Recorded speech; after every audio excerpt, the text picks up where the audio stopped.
In a very interesting development, Kyrsten Sinema, the Democratic senator from Arizona, has decided to leave the Democratic Party and register as an independent. Now, Debbie just told me this morning that Sinema is still going to caucus with the Democrats, which is to say that she's not fully breaking with the Democratic Party. She still wants to be part of this Democratic majority in the Senate. But this is clearly a sort of declaration of independence on Sinema's part. And what's going on here, and what are the implications for us on the Republican or the right side of the aisle? Well, Sinema wrote an article in an Arizona paper where she says, I'm privileged to represent Arizonans of all backgrounds. She says, Americans are told we got to choose Republicans, Democrats. She goes, most Arizonans believe this is a false choice. And it sounds like she agrees. Now, Sinema goes on to define a sort of a centrist politics in this article, where she talks about the fact that she believes in rebuilding the country's infrastructure, but she also believes in protecting economic competitiveness through incentives. She says she wants to expand veterans' benefits, but she also wants to boost innovation and small business. She wants to protect marriage for LGBTQ Americans, but she also wants to make communities safer and more vibrant places to live together and raise families. She says Democrats don't care enough about the border. So I think actually Sinema is defining a sort of centrist politics here. And by the way, let's remember, she's not alone. Elon Musk has also described himself as a free speech centrist. So he's someone who wants to take ideas both from the left and from the right and believes that there can be a sort of consistent centrist position that rejects, and I think Sinema thinks she's rejecting extremes on both sides. Now, she's not all that clear what these extremes are, but she seems to think that the Democratic Party has gone too far left and the Republican Party has gone too far right. Now, there could be behind this analysis, which I think actually should be taken at face value, there's also a kind of political calculation. And interesting article in a socialist magazine called Jacobin, but basically it's called Kyrsten Sinema is playing chicken with the Democrats. And the theme of this article is this. Kyrsten Sinema now has, because the Democrats have moved so far left, Kyrsten Sinema is seen as a far right winger in the Democratic Party, which means she will almost certainly have a left-wing primary challenger. And it could very well be this guy, Ruben Gallegos, a representative.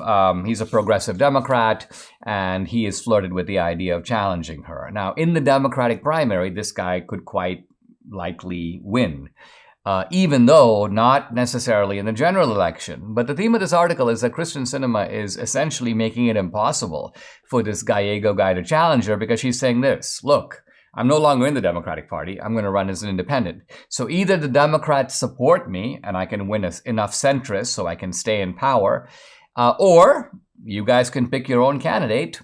And if you do, the center-left vote is going to be split between me and the leftist. And who's going to win? The Republican. So if you want Democrats, you're welcome to hand over the Senate seat in Arizona to the Republicans, or you can make a prudential decision that you may not like me very much. You may think I'm far too conservative for you, but hey, I'm not too conservative for Arizona.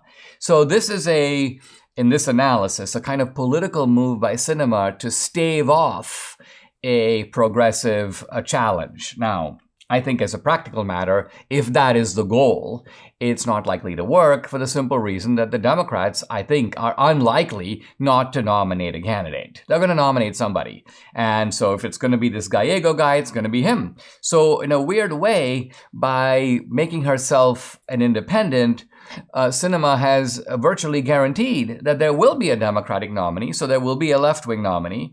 Now, Sinema may decide for whatever reason, I've kind of had it with politics, I don't really want to run, and so this could be a form of her creating an exit strategy. But let's remember that in the Senate, we have other people, Angus King, by the way, from Maine, Bernie Sanders, who ran as independents, but are now in the Democratic caucus. So it's really unclear. We'll have to wait and see how Sinema plays out here.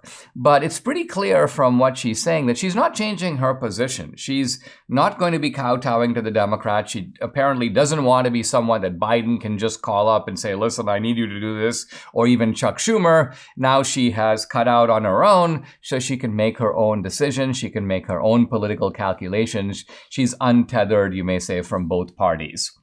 Now, Joe Manchin is another interesting character. We haven't heard a whisper or word from him since the Sinema announcement. Debbie and I were chatting about Manchin. We think it is in Manchin's interest to become a Republican. He's actually endangered in a conservative, in a bright red state like West Virginia is today. West Virginia, historically a Democratic state, but not now.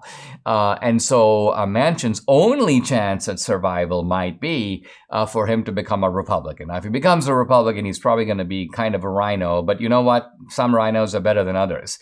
We don't need a rhino like Mitt Romney in Utah, where we can actually have a conservative. Now, West Virginia is conservative, but I think Manchin would increase the chances of his political success staying in office because he's a very well-liked figure in the state. And so for these reasons, I think that the political necessities might be whispering right about now in the ear of one Joe Manchin.